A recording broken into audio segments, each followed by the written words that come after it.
Developer Association's regular series of interviews with game industry luminaries and the folks who actually make the games that really we enjoy playing so much. Really looking forward to this one. There have been some great games that Wabi Sabi Sound has worked on, some excellent insights. We just showed you a presentation by Wabi Sabi Sound lead. Wow, that's fun to say a lot. Wabi Sabi Sound lead Andrew Lackey at one of our previous Siege conferences. We'll have Siege coming up again in October. If you enjoyed tonight's interview, please subscribe to our Patreon, get more content, more interviews with folks. And we're going to be talking tonight not only about games that have already been released, but about games that are also in production and aren't out yet. So be ready for a few sneak previews of games you haven't heard about yet. But anyway, it's my pleasure to introduce Eric. Say hey to the billions of people watching online. Oh, hello world. It's great to be here. It's great to be part of this nice little monthly interview. Yeah. Glad I could make it for this. Definitely appreciate it. And we're looking forward to diving right in by talking about, subjects some of us like called games. So you've worked on a few good ones already. At Wabi Sabi Sound, we usually work on a lot of independent developer games, such as the one that you were just watching. Andrew Lackey did an amazing job on Ori and the Blind Forest. Won the game industry's highest award for game audio on that one. Yeah, it was. It's a force to be reckoned with. Honestly, I love that game. I got on to Wabi Sabi whenever they finished that, so it was a great opportunity for me to be like, okay, so this is what Wabi Sabi kind of does. Ori and the Blind Forest, The Witness was another great one. I helped out quite a bit on, and then we do a lot of contract work out for some of the bigger name studios. We did some cinematic work on Horizon Zero Dawn, do some trailers. We did a few for Lucky's Tale. It's kind of a new one, or Lucky's Tale 2. It's a new one coming out. And we did a bunch of other things for Destiny 2. Right, I've Destiny done 2. Yeah, that was just a live stream. A bunch of people on Twitch were live streaming the beta today. Yep. So I was I was at work, needless to say, kind of watching some of the streams, just trying to see if any of my specific enemy sounds were in there. But yeah, it's a great opportunity working there. Like you said, we're currently working on a few games that aren't completely released yet, but they have been announced, so don't worry, no one's breaking any NDAs here. But yeah, one of the games that is kind of on its way to getting completed is Outposts SOS, and that's a multiplayer kind of social survival game, and they did an alpha release, and while they were doing that, they had a bunch of Twitch streamers that they reached out to be like, hey, you want to play our game, see how it goes, and we eventually reached I want to say number 5 in the most popular who's watching what whenever we were doing the alpha. So a lot of great buzz around that. And then the other one I'm working very heavily on is CCP Atlanta's Sparc, and that's Incredible kind of VR game. Oh, it's so much fun. It really you is. had to play it to get the audio together. Oh, I've had it's currently my most played game on Steam because we do Steam builds and test it out there. So yes, I have been in VR land for almost too many hours, I would say, but it's fun. It's a great opportunity to work with CCP, especially the Atlanta branch. Bunch of wonderful people. I enjoy working with them. That's great. Yeah, Ori and the Blind Forest has been a lot of fun. For those of you watching this who play Ori and the Blind Forest, or even better, stream it, keep an ear out, check out what we played before. If you are an Ori streamer, you are free to let us know about that in the chat. But we're going to dive into The Witness. And if you haven't played The Witness or any of Jonathan Blow's other games, you really need to. I've been an independent game developer for over 20 years, and I'm willing to admit that Jonathan Blow is shot way past me. He is by far and away one of the best indie game developers there is, and really has set the bar for what indie game development should be. So can you tell us a little bit about working with The Witness, working with Jonathan Blow? How was that experience? It's an amazing experience, I would say. It was the first game I really got to dive deep into with my hands, and I just gotta say, like, that game is a masterpiece. It was, it's wonderfully crafted. The game design of it, like going through like how it basically teaches you the game, is so intuitive, but it's also so hard. I've never played a game that was just as frustrating, and it took me forever to beat the game, even though I worked on it. That's how hard it is. But Jonathan Blow's a great guy, very insightful, and we had a great chance to like kind of see into the insight of the game and like, you know, get to see what like Easter eggs are in there, or like what the whole idea for like the philosophy around the witness is. Right. And it's not just a puzzle game for anyone who's just like, oh, that looks like a hard puzzle game. Like it's, I would like to call it kind of like a philosophical game. Right, really, right. it's quite cerebral, and it's extremely rewarding whenever you do play it. For those of you who haven't played The Witness, this is a great... Yeah, it's called a puzzle game, but it really is an experience. It's this beautiful open world you can move through, explore in a lot of different ways, a lot of puzzles to solve, a lot of things to stimulate your cortex, get you thinking. Some people say it was inspired by Myst, and we've had Rand Miller, creator of Myst, on our Siege and like in the past as well. But The Witness is definitely a much more modern version of it, and it feels much more like a gamer's game in many different ways. So, and for you as a serious gamer diving on into it, I don't think puzzle games are what you necessarily saw yourself doing. So what was it like working on a puzzle game? It's highly rewarding, because the great thing about this puzzle game is that every single thing is supposed to like mean something. You know, there's nothing in The Witness that like is just there just to be there. Like everything is artfully crafted, has a specific meaning for it, whether it's the ambiences on the island, or if it's like the sound of, you know, when you're solving a puzzle, to the menu like selection screen. Everything was like, no, we would go through so many different iterations of certain things. We'd be like, no, that's not what we want. Like, oh, that's too happy, or that one's like too much. Like we need it to fit, you know, kind of an overall theme for the whole game itself. And that's funny that you said that you think it's kind of like sort of like a Myst, but like not really, and it's more of a modern Myst. Right. And I totally agree with it. And I do know, like Jonathan once said that he did want it to like kind of be like Myst-esque, but nothing about it is going to like lead you astray. Right. Everything is there for a purpose and like for a meaning. And that's one of the classic things about the audio you guys have done in Ori and in The Witness. It's very integrated in the game. Oh, yes. It is not just slapped on top of it to give you something to listen to for 15 minutes before you kill it and put in your own music while you play. It's very much the music and the sound effects are so beautifully integrated into the game itself. What you are experiencing in the game, you are experiencing visually, you're hearing it, you're thinking about it. It's all coming together really as a cohesive whole.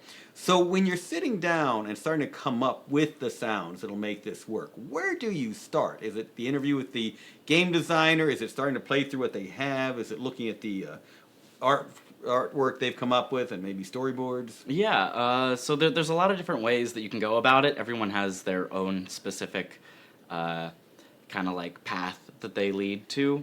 Usually for me, it'll be like I'll just look at it, and then aesthetically, what do I hear? Like, you know, in my mind, like what do I want it to sound like? And if that doesn't work, or if that's just wrong, like if the game developers are like, no, I know what you're thinking. It's we don't want to make that sci-fi. We don't want to make that like fantasy. We want it to be like, you know, real, more like visceral. And then after that, you know, you can either take what they give you as a critique, and then also when certain game devs have really good documentation for like any sort of background on certain things. Those are really nice and really important to look at, just so you can kind of nail it in just aesthetically for what the background or even like the lore of the game would contain. You know, it's many many different ways that you can go about it. Excellent. So tell us a little bit. Let's take one sound. Let's take one sound and talk about the creation and what it accomplished. You brought along some really cool sounds we're looking forward to share with everybody. So let's take one of those as Okay. a for instance. Yeah. So I brought in a video of one of the areas in the Witness, and this one isn't necessarily so much like a single sound or like, oh, listen to this one thing, because especially in the Witness, there's a lot of very real kind of sounds and very subtly crafted ones that like it's hard for me to just be like, oh, listen to this one, because it might sound like, oh, that's just like a waterfall. Like, Right, yeah, right. we get it, it's a waterfall. But what I have prepared is it's the whole area, and it's more of the implementation technique that we used for it. Okay. So that way you're not just placing down these sounds here, here, and here. It's you have all the sounds, and then you have certain areas and certain volumes that we would use that would take ambiances and mix them down or up, or say you can like crossfade from like point A to point B. Right. And that's especially in the Witness was where a lot of the crafting came through. Alright. At least for me, I was kind of one of the I was like an ambience editor on the Witness, Gotcha. so I had to make sure that every area had its like distinctive sound going from point A to point B, whether it's like the town to the field, has to be crafted in a certain Gotcha. way that nothing's gonna be too jarring, nothing's like gonna come out and pop to you to be like, oh, look at me, like I'm a sound. It's definitely very subtle, and there's a lot of subtlety in these next few clips. Ambient setter, great title. Yeah, and just one more little preface on that. So what we're going to be listening for is there's a stream, and there's kind of like a small waterfall there, and it's the way that waterfall interacts with the environment around itself. So certain areas you're going to hear it more, other areas it's going to act differently because it's in a different environment. So Okay. yeah, go ahead and roll the first one. Go ahead, 50-person AV team. Try that again. We're going to try that again. We're going to make another run at the Witness, and this time with the audio. It's not just the pretty pictures we like. This time we're after the pretty sounds too. Yeah, it's one of one of the qualms with a lot of audio people is whenever you have so many different inputs and outputs for that, you switching from one thing to another.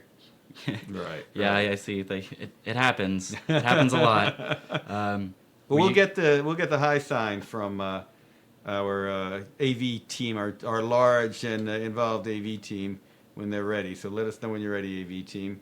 But until then, so one of the things you mentioned, which I think is an important point, game audio is never supposed to. The best game audio is the game audio no one is even aware is happening. Mm-hmm. As soon as someone becomes aware that something's happening, then you've done it wrong. yeah, exactly. Yeah, it's kind of like in all the audio realms. Right. Everyone usually says that it's it's like the invisible art. One, because yes, it is invisible, and two, it's also because if no one hears you or no one notices you or no one has any qualms with you, that means you're doing a good job. Right, If right. they do know, if they do understand, they're like, oh yeah, that kind of spiked out, that was kind of weird, then yeah, you got to go ahead and fix that. Right. And then also another example about that would be that while I was working on CCP, we had some audio bugs, and we had like two music tracks playing at the same time, but just like kind of off. Right. And the only way that I could like debug that was to like set a playback limit, but the playback limit would cut out the drums at some point. At some point, we wouldn't really know when. And I was talking to like the audio programmer, and we were like, well, it's better to not hear it than to hear too much of it. And I was like, that's literally is one of the most audio problems Yep. Get out it there, out. I'd say. Having to pull it out all together. Yeah. Yeah, just pull it out and put it back in. All right, so it looks like we're going to have some issues with the audio. We'll keep trying to get it back on in. We'll let you know if we are able to. But until then, we have a question from Cape Sam asking about, did you record ambient sounds in the field yourself, or did you do what I do and just twist everyone else's sounds around? No, for the Witness, my boss, Andrew Lackey, was actually the one who went out and recorded all the sounds himself. Everything in the Witness except for, of course, like, kind of the synthy electronic parts of it, are mainly from, it's a specific island in San Francisco. Angel Island is what he did. All right. Yeah, he was on production for The Witness since the start of it, and I want to say it's about like 6 years. So back then, Wabi Sabi Sound was in California? Yeah, out in California and San Francisco over at Berkeley. And so that's where he recorded all the sounds. And then it was just up to me to take all the different types of sounds and then implement it into the game, make sure all of them are, playing properly, make sure there's, no audio pops or like any crackles or, outdoor ambiences when you're inside and nothing inside when you're outside. For those of you who don't know Jonathan Blow's career in The Witness, he started talking about this game, 2008? Something like that. I would not be surprised, yeah. He started talking about The Witness, and I think working on The Witness back around 2008, 2009. That's when I think I first heard him discuss it at a game developers conference in San Francisco. So if Andrew's been on it from the beginning, that's been a long time to be involved in this project. So one thing you talked about, thanks for the follow, Wicked. One thing you talked about was how game audio should be less intrusive, but there to create the atmosphere. Now, in film, that's not necessarily the case. A lot of the music is background, but then you have those things where you want the audio to take center stage. Dum, dum, dum, dum, dum, dum, dum, dum, dum, Yes, things like that. And we don't necessarily do that in games as much. But what does make game audio memorable to you or meaningful to you? Well, actually, another point on that was like not having audio, like kind of be in the background, be kind of subtle. There are definitely moments in Ori where you have your very almost film-esque, like you have your subtlety, and then you have your huge, right? And then it's just like it's going, like it's going crazy. You're like, oh my gosh, this is like. But the player's almost intrusive, too. yeah. But so he doesn't notice it much. Yeah, it's invoking a certain feeling for that. Gotcha. Gotcha. But yeah, to your other question, about like why is it like really special for me? Would usually have to be like I have this analogy for film music versus film sound versus game sound, and it's like film sound is like a composition that you do. You have one scene, your next scene, your other thing, and then you're very much taking the people along for a ride with a very, very crafted soundscape that you do. Right. And you're essentially composing the whole thing for a linear media, whereas game sound is more like you're not composing, you're creating an instrument that you have to make that will never mess up if you give it to someone and you say, do whatever you want, throw it against the wall, like, blow into it, beat it down, it's always going to sound good. And since I can't even play a kazoo, that's a dangerous thing. Well, that's our goal, is to, give the controller into someone's hand, give them some headphones and be like, do whatever you want, it's always going to sound good, no matter what. All right, well, let's take a listen to one of those sounds. I think we have the audio from The Witness working now, so let's give it a try again.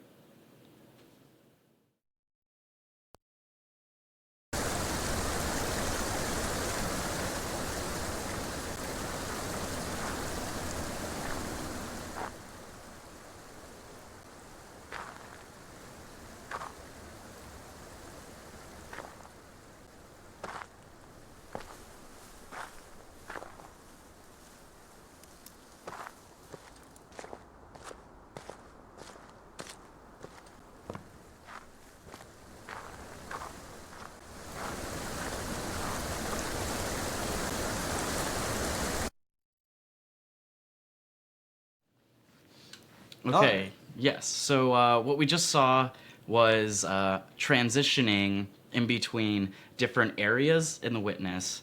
And even though it's really simple, you just have your stream and then a grassy area, and then you go in between two buildings.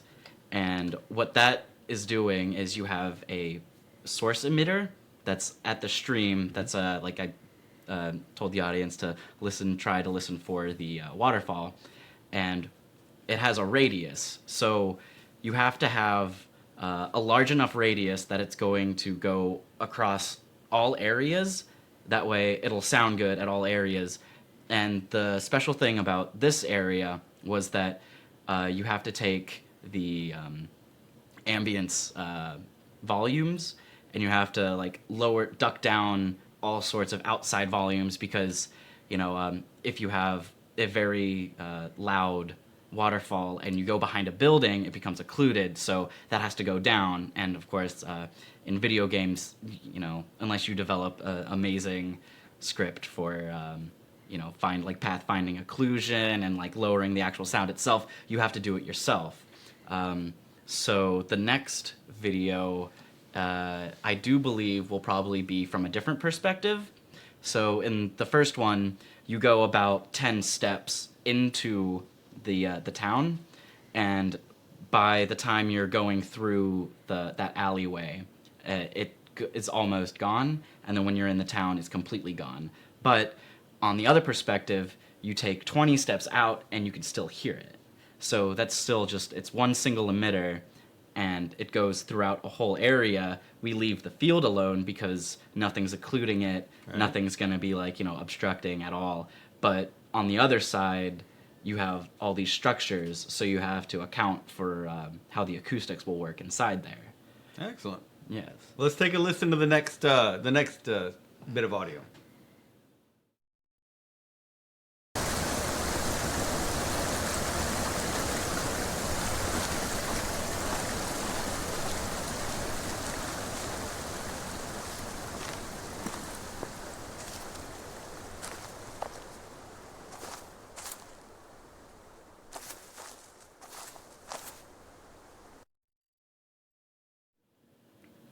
Okay, yeah. So that was the secondary perspective from there, and so you have to right make sure all areas are gonna sound good, and then so this third one is similar to where we were on the first video, kind of in the town area, but this is inside a actual structure.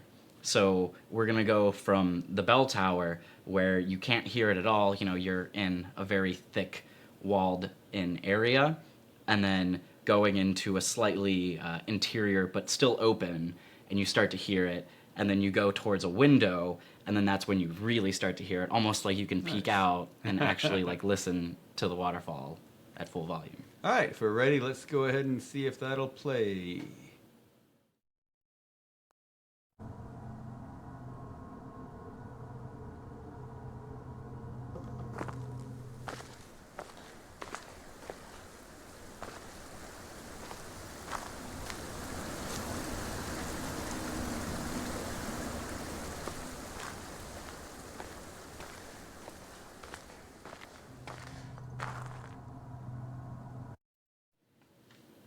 So getting all this right, how long do you think that took?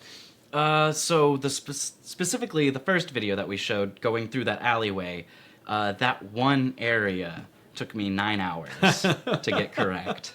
Wow. Yes. That's a decent day's work. That's a decent day's work. Yeah, I was scratching my head all day and literally had to go to a whiteboard to write down the different volumes that I'm going to be interacting with, and doing a what is the sum of my source emitter at this point, subtract this volume, add this volume because I'm in an open area, and then subtract some more, all on top of making sure that each volume is within the structure. Right. So that way you can't be going through the alleyway and then catching a little lip of the interior that that'll cause it to just drop off. Right. Remember, kids, math matters. Stay in school. Anyway, so let's talk about some of the things that go wrong. For me personally, I have definitely battled conflicting source emitters. Something you didn't think here would be battling this, and how do I make that work? What are some of the things that can go wrong when you're trying to structure this? So a lot of things can go wrong, needless to say. And one of the main culprits of it is not checking every single area of it. And kind of to backpedal, So the whole island of the Witness has one giant volume around it that plays just a standard generic wind. And so no matter what, you're always going to be hearing a wind. But then you zoom in on it a little more and you have this area's ambience. So that one has a volume on it. And then you have a specific area. So that, like, for example, you would have like the open field ambience and the town ambience right next to each other. And so you would have like kind of a drop off right there. So that's just one area that you can have a conflicting sound. Right. And then on top of that, you have point emitters that interact differently. They're not just boxes. They're actual like sources that have a radius that goes out. And then in those volumes, you can tune down or tune up or take certain actual like IDs of certain emitters to be like, that one turned down here, and then the other ones. So you're basically layering probably like 10 different sounds together, and half of them are affecting each other. So yeah, it gets really, really tricky when you have outdoor and then an interior one that has to hush everything else that's playing, but you also have to have another one playing for a different room, also trying to hush all the other sounds. And multiple emitters in the house. Yeah, multiple emitters in the house, and then, you have your large emitters like a waterfall. You're not gonna completely quiet that out because it's a waterfall. It's got mass, it's got a lot of volume to it, so even when you're inside, you should be hearing a little bit of it. Right. That's a good point. All right, Cape Sam has another question. Let's see here. Nice whiteboarding description. Are there no ray tracers for audio where you could use materials for the objects to define their sound reflection? And I'll just go on with that. Seems like you should be able to leverage the actual... you keep typing, it goes up on me, man. The actual scene's objects and geometry, and get sums for each frame to drive mixers, filters, etc. Okay, yeah, so all of that you said is a sound designer's dream. And I will tell you, you're not always going to get that. In the case for The Witness, Jonathan Blow wrote his whole engine just entirely from scratch, I believe using his own code, his own type of code. So when you're having a conversation with a dev to be like, okay, so I want ray tracers to like catch certain material objects and then have that drive. And cloth will be different than metal will be different. Yeah, like all of that other things. Your devs are, 9 times out of 10 gonna look at you and be like, yeah, that would be great. I would love to do that for you, but we can't. And then so you really have to get creative with what you have, because most of the time you're gonna even like talk to the devs and they'll be like, yeah, like that would be cool if we have it. Let's see if we can put that in our schedule. And sometimes it works, sometimes it doesn't work. Right. And you can't just sit there and be like, well, no, I need that. You have to keep progressing with the game, and you gotta use your wits, use your creativity to understand how you're gonna get over a hurdle for that. So yes, I would love ray tracing. I would love all that sort of thing. But it's also more than half the fun is trying to adapt with what you have. Right. Mm-hmm. Thanks for the follows, everyone. Please do follow this channel, everyone else. If you're interested in games and game development, let's jump right back in to what you're talking about. So one of the great things about games is that we're always making computers do things no one's ever made them do before. Mm-hmm. And every programmer, every development team wants to do it their own way. But you guys have to work with a lot of different teams. You work with Jonathan Blow. You work with High Res Studios. You've working with CCP. It just keeps going on. So you have to adapt to a lot of different development methodologies, development platforms, and so forth. I know you have your own processes, but what is it like to adapt to all these different ways? Where does it throw you? What are the easy parts for doing that? Well, I would say the easy parts are when we make them adapt a little bit and do they? To us. Yeah, see, sometimes. That's why they hire you, so they don't have to do any of the real work. Well, it's just certain preferences, like for communication internally at Wabi, we use Slack. Right. So anytime that we get a new person on, we're like, hey, so you use Slack. I don't know if you guys use it. Usually other developers do use it. It's very popular. So that's an easy win for us, just so we can, have our Slack channel open and just have the different tabs of people just like popping up and be like, hey, I need this. Hey, I need that. But certain other ones, like the way that we do like file sharing. Right. So we have different projects ranging that use like Git for GitHub or Perforce or Tortoise SVN. So we have to learn all of those different programs.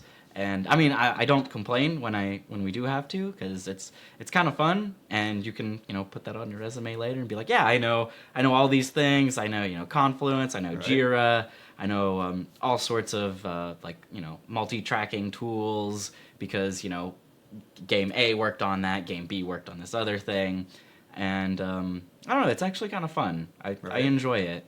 And source control and version control, the tools you're talking about, can be a real pain to use or invaluable in game development, or you'll completely lose yourself in the work. But it can be so hard to do it for your own team, much less somebody else's. So you're really having to dive into someone else's process in order to make things happen effectively. Yeah, and we have our own kind of like counter to that at Wabi, is like we'll have different environment drives set up. So that way we have our like content, all of our content. So that's where all of our games are, all like the repos where we'll boot up the game or pull down data.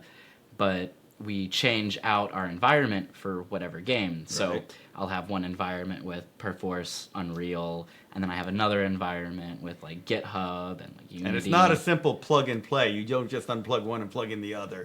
It's a bit more involved. It is a bit more involved, but once you get into the swing of things, you really just have to, get your own process going, and you have to get comfortable with it, and then don't stop from there. You have to like understand what's working, what's not working, and then try to go from there. I couldn't tell you how many times we've changed ways that we track each other. Oh, wow. I've been there for 2 years, and we're still being like, oh, hey, what if we use this? And just trying to feel things out, like, oh, this works. We were on Trello for a little bit, but like that wasn't really working with our style. So we were just like, all right, let's get rid of it. Let's try something else now. And then, use like Smart Sheets or use just any other sort of program and just keep adapting. Right. And like Cape Sam just wrote in chat, audio sounds like a great deal of work, doesn't it?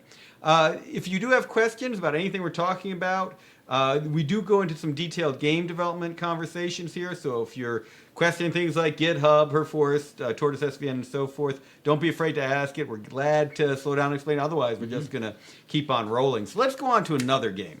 So Paladins is doing very well. Hi-Rez has done a great job with Paladins, another esports competitive game. They're doing amateur tournaments. They're doing professional tournaments. They had it at their Hi-Rez Expo as a big part of the tournament was Smite. We're going to be working with them for the Georgia Esports League on Paladins competitions. You worked a little bit on Paladins. So our really, really good friend, Chris Rickwood, is the lead on that, and we have a bunch of friends of ours also working for him.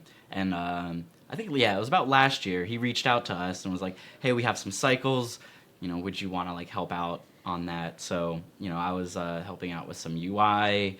We were going to be redoing some ambiences, and one of our other employees, Mike Wilga, who is now in Austin, Texas, was working on new characters. So it was really nice to kind of, piggyback off of Rickwood Music and, have a nice little community of audio people there. No, but it's a fun, great game. It sounds wonderful. The characters are extremely, they have so much personality to them. I'm glad you brought up the point about cycles. So with The Witness, I mean, you might have done some development after the game shipped, but really, when Blow was done with that game, it was done.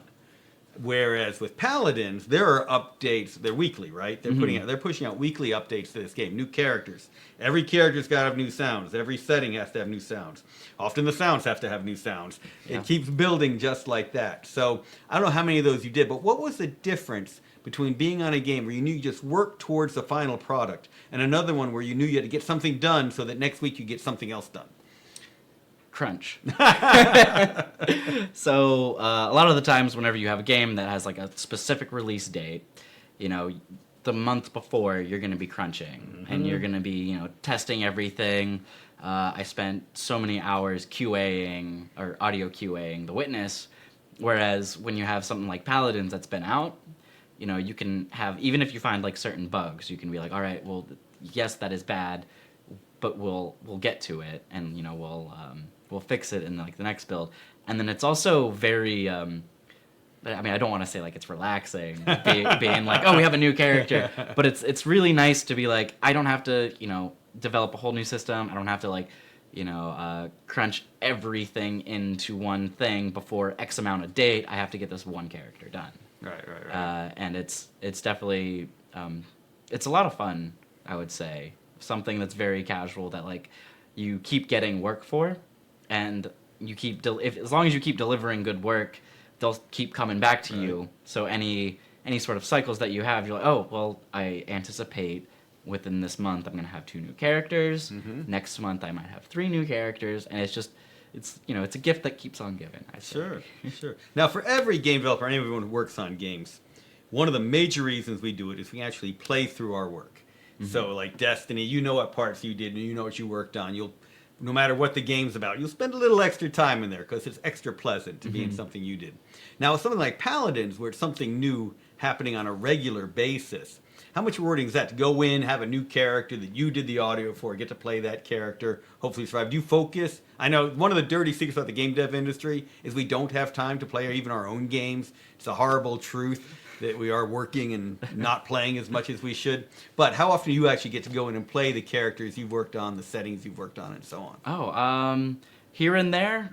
Anytime I have a chance to like sit down, and if I'm not playing, you know, game A, and I'm like, oh, I want to, you know, see what's going on in the world of Paladins, or I want to see what's going on in the world of like, you know, SOS or any other type of game that like we've shipped out, and just kind of like check on things. Also Twitch. Right. I'll usually sign into Twitch and, you know, find someone playing it and just kind of like just watch it.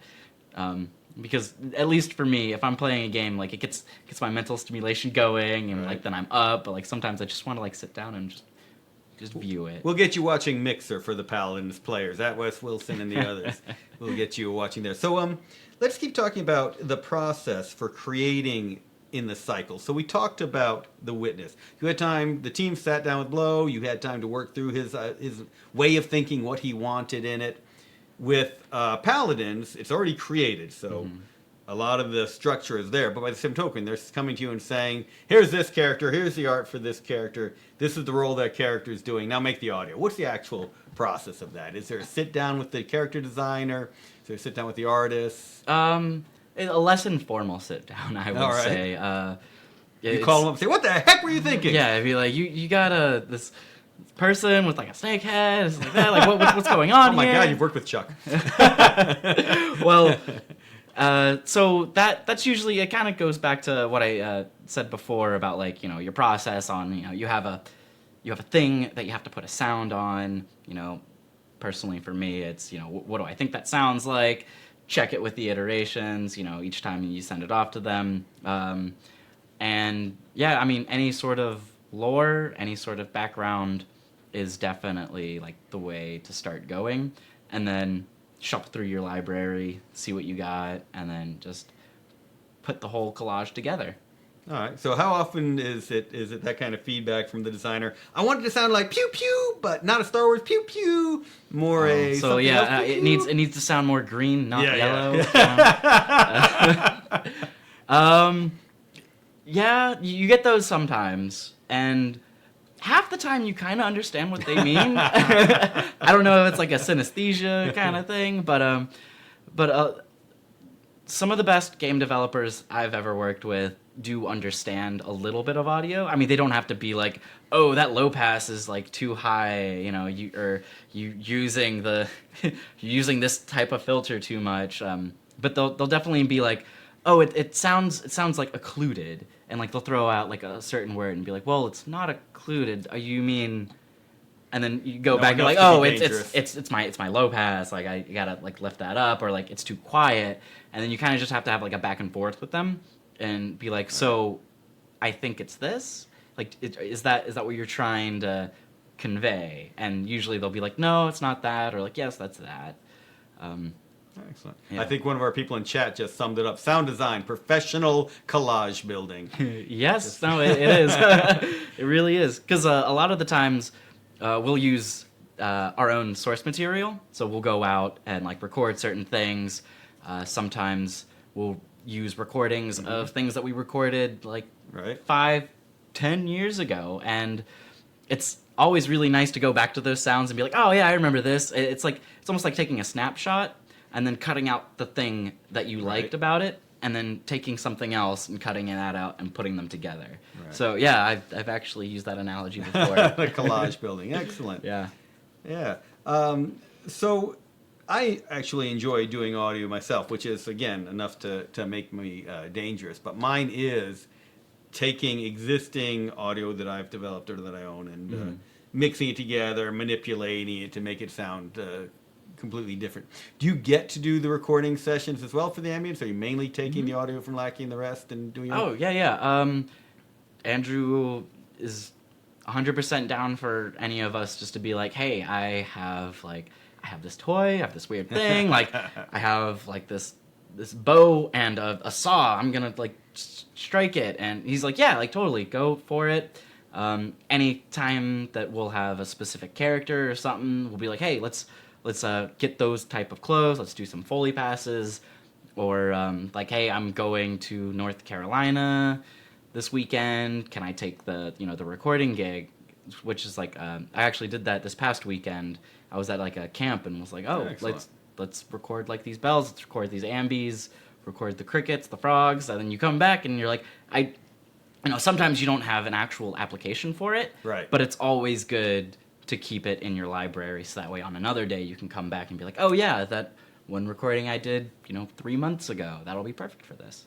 So this is also true for game artists. They'll go taking pictures of buildings just for the textures to put on a model sometime. They don't have a use for it then, but they know they will some point. But the same question I have for them, I have for you. When you're making the sounds, recording the sounds, are you thinking then, this is how I'm going to twist that around? Oh, I could make it do this, I can make it do that? Or are you thinking about the sound itself? Or are you ever thinking about what crazy things it could become? A little bit of both, but I would have to say be wary of if you're recording something and being like, I have one specific use for this, because, a lot of the times when you're recording, you have to, like, perform certain things. Like, over the weekend, I was recording just, like, a drawer going in and out, and I was like, okay, this would be perfect for this one animation, like, this, character animation. So you pull it out fast, shut it in real quick, but you also have to remember that you have this drawer in front of you that you're probably never gonna come back to again. So not only do you have to do like the quick moves, you also have to do like slow. You have to do all sorts of things, and sometimes you don't get the right performance for exactly what you need later down the line. But that's whenever audio editing comes in. So you can be like, oh, fast and then like slow, and then tweak that here and there. But yeah, it's usually we just have like just a standard performance that we would give anytime that we're recording specific objects. It's not all just banging two coconuts together. If only. All right, well, let's talk about one of the games that I know a lot of people have tuned in to hear us discuss. Destiny 2. This little game some unknown studio is working right now. So yeah, a lot of you have seen the beta streamed out recently, a lot of exciting things in it. First of all, can you tell us a little bit about what Wabi Sound and you did for Destiny 2? Okay, yeah. So this was actually about a year ago, in July last year.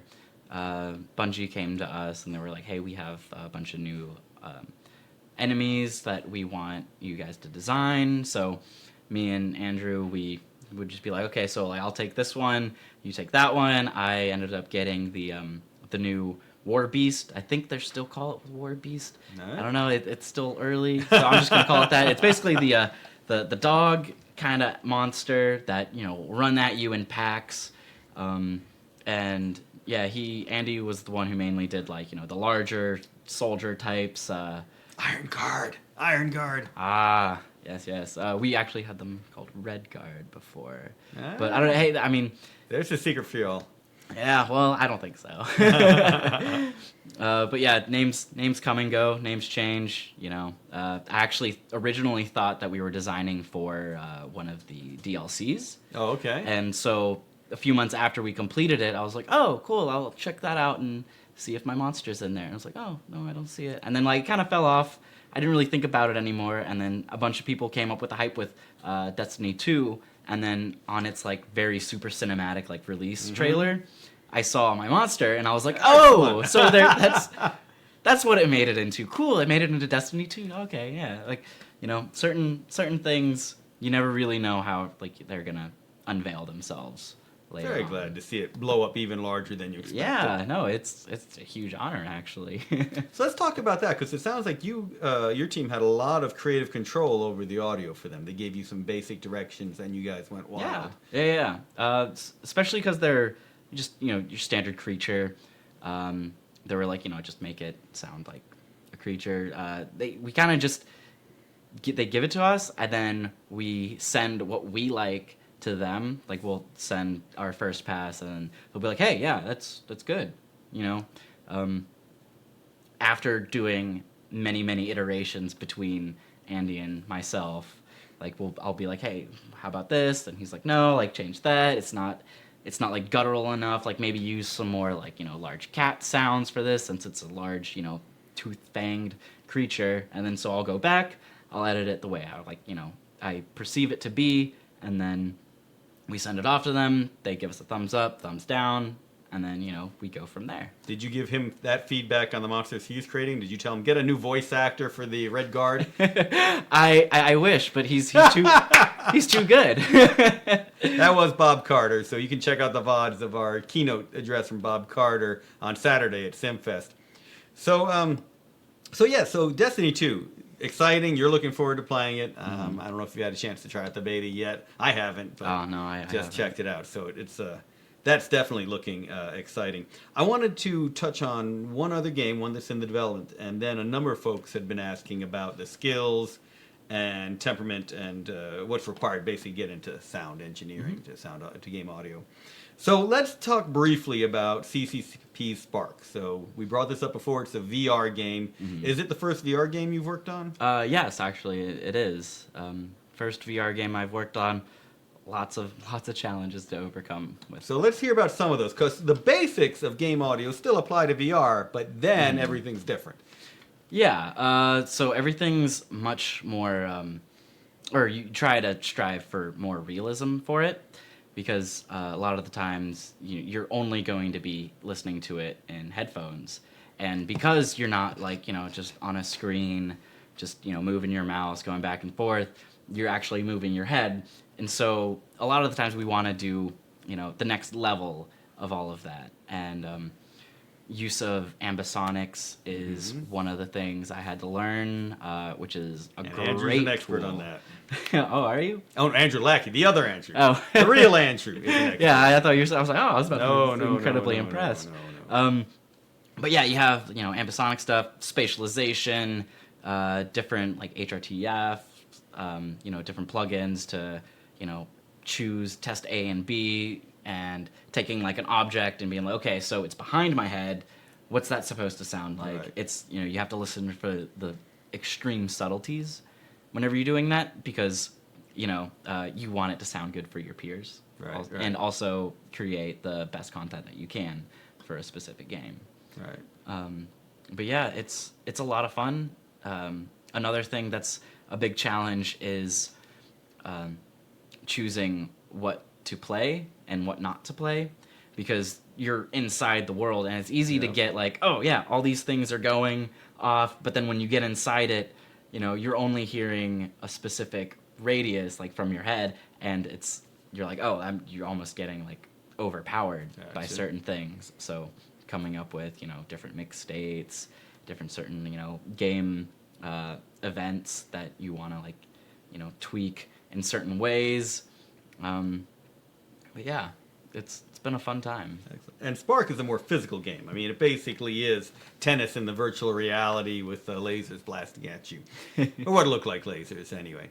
So let's talk just briefly about what you are trying to create with the game audio. So we talk very much with game audio about how it's supposed to get the player even more into the game, get them even more engaged with them, make them want to spend more time, sink them into that. But now you're doing something very physical. The thing's moving anywhere, everywhere. You need to give them feedback through the sound effects. But what else are you trying to accomplish? So yeah, major point number one, you need to have feedback. That's numero uno, especially in a fast-paced kind of game like, Sparc is. So, and also goes back into like whenever you don't want it, other sounds to come to light. You want like all these things are going off, but like I hit the projectile. Right. I only want to like hear what the projectile is doing, where it's going, because everything else at this point is just noise. So you have to tune everything to benefit the player, and then after that, I would have to say aesthetics. So making it pretty. Yeah, you got to make it pretty. So you have to make it, work, and then you have to make it nice, and then you have to make it cohesive, and just filling out, the whole aesthetic of the experience, really. Excellent. Okay. Yeah. Very cool. So yeah, check out some of the videos from CCP Sparc. They're online. Some really interesting VR stuff. I know we've got a lot of folks in our audience who are interested in VR games. So this is going to be a fascinating one coming out. I believe later this year. I don't think they've announced, but there are the videos online. They're looking pretty cool. So let's talk about your own background. Okay. So game audio engineering is a lot of fun. It is a lot different than being a DJ. Sorry, all the DJs out there just want to jump in. So let's talk about your background. So you went to college specifically for audio engineering. You knew then you wanted to do games, right? Yeah. Well, actually, the start of my college career, I went to SCAD down in Savannah, Georgia, for sound design, and it's a very like film-heavy college, like for their whole sound design program. And originally I wanted to do film, but then I started dabbling into like animation. And then from there, I started dabbling in like the video game, and then that's whenever I found out on like the whole non-linear audio designing, and ever since then, I'd never want to go back to any sort of other thing. Non-linear media for audio is by far my favorite. Just to be clear, movies are linear. Everything happens in a line, and you can plan it for them. Non-linear, you have to think of so many more things because the players are always going to come up with stuff you never would have considered. So what were the main skills that you picked up that were of value? Good ears. I definitely, over the course of my college career, developed a better sense of like aesthetic. You study films, you study games, and you study like what works in both of those mediums, and then you apply it to your own work. And a lot of experimentation, trial and error for video games, especially because when I was going to college, we weren't getting graded on the games that we worked on, so I would be pulling up all-nighters for my friends' video games that I won't end up even getting a grade for. And then so even then we were all just like sitting around a computer being like, I don't know what do we do? Like how do we do this? We have to code this in? Okay. And then you try one thing, doesn't work, try another thing, doesn't work. But it's a good lesson to learn that you have to keep trying certain things until you get it just right, or at least the way that you want it to. All right. Let's talk about some of the software you use. So we already talked about the version control type software towards SVN, GitHub, obviously Slack for communicating with the team. What do you actually do? You're mixing. Are you a Pro Tools team? I was Pro Tools. That's where I learned. That was my first DAW, and DAW digital audio workstation. But ever since coming to Wabi Sabi, Andrew Lackey uses Nuendo, and so vicariously I have to use Nuendo. It just streamlines everything. But now I'm a complete 100% Nuendo person. All right, we'll compare them really quick because ProForce is generally Pro Tools generally considered the standard in the industry. So yeah. Nuendo. So I would say that Pro Tools is definitely I wouldn't say better, but it's easier to do like routing. It's really good for linear media, and there are certain things in Nuendo that are really good for nonlinear. So for example, they have specific markers that you can set up, and then you can line up all your different sounds. So say you're doing like an enemy sound for Destiny 2, right? And you have your character, and you have like an animation of it like lunging. So you'll take 7 different animations of it lunging, do a sound for that, do a sound for that, do a sound for that, and then you have all your markers set up, and then you just click export, and then just does it all right off the bat. Yeah. Whereas Pro Tools is like you have an actual like session from 0.0 to doing it all 5 minutes in, and then you go through there, and then you re-edit it from it. And then also I just started getting a little bit into Reaper, which is a fun one. I know a lot of people use that. The people at Rickwood Music they swear by Reaper, and one of our other sound designers, Thomas, uses Reaper, and just every DAW has its own certain quirks to it. It also has its downfalls, but each time that you have a different DAW, you manipulate the way that you work on it. So the more tools you have on your belt, the different things that you can come out with. So how much do you have to know the other tools, the artist tools, the programmers tools, Unity, Unreal? I would say it's very important. All right. Yeah, because that's where we do most of our implementation. There's only one project where I'm using Wise, and that's CCP's project. Gotcha. And I get so many sound designers that are like, oh yeah, so like I know Pro Tools, and I know Wise, and I know Fmod and all of that, and like sometimes I'll be like, well, do you know Unreal, and do you know Unity? Because usually they're gonna want to use just like vanilla, like out of the box Unreal or Unity. So the more you get more familiar with those tools as well, the more proficient that you can be with implementing. So I'm getting the high sign that we're starting to run low on time. So anybody out there who has questions you want to ask, we have maybe another minute or two. So fire them off in chat right now. So let me ask you the question that we usually get, which is, other than your own games, what's a game whose audio you really like and why? Ooh, okay. Or back when you were in college, what's the game that made you want to get into audio? Okay, so the game that got me into audio was Limbo, Playdead's Limbo. It was the first game that I played and critically listened to, and was like, all of this is so rich, it's all cohesive, and I had no idea that a game could be like this dynamic. And then if we fast forward now, I would have to say my most recent favorite audio game would have to be Everyone's Gone to the Rapture. Oh, wow. It's an indie game. Yeah, very indie. Yeah, that blew me away with what they were doing with their audio. Everything is just like the audio literally leads you through the entire game.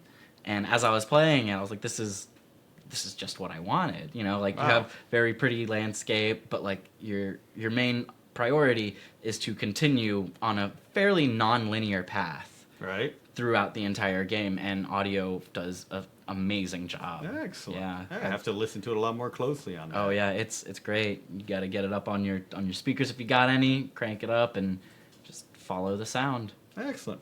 Well, this has been our interview with Eric Lorenz from Wabi Sabi Sound. He's a sound engineer. I love the title Ambience editor. And I'm going to ask our production team if they feel we should do a raid tonight.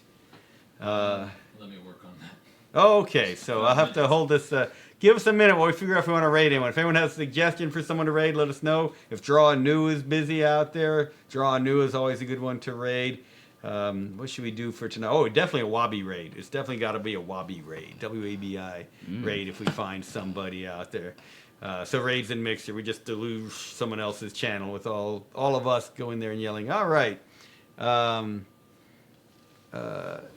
Oh, am I an act? Oh, so it's being asked, am I an actor? I act very badly. I do my best to act badly. My name is Andrew Greenberg. I'm executive director of the Georgia Game Developers Association. I have been a professional game developer since 1990, making my living that way. Games have included Multicoon, Emperor of the Fading Suns, Warhammer 40K, Final Liberation, Star Trek, Starfleet Academy, Vampire the Masquerade, tons of others. With me, Eric, you want to go and introduce yourself one more time for everyone who tuned in late? Yeah, one last time. My name is Eric Lorenz. I'm a sound designer at Wabi Sabi Sound. Games I have worked on are The Witness, Horizon Zero Dawn, Destiny 2, Paladins, SOS, Sparc for like some of the newer ones, and many, many, many more to come. And if you've checked out the cinematic trailer for Destiny 2, or you watched the beta yesterday, I'm sure you've already seen his work popping up in it. So we're taking a quick look for a raid. Let's see what we got, who we can do some damage to tonight. If you haven't followed the channel already, please do. This is the channel to go to for information on games and game development.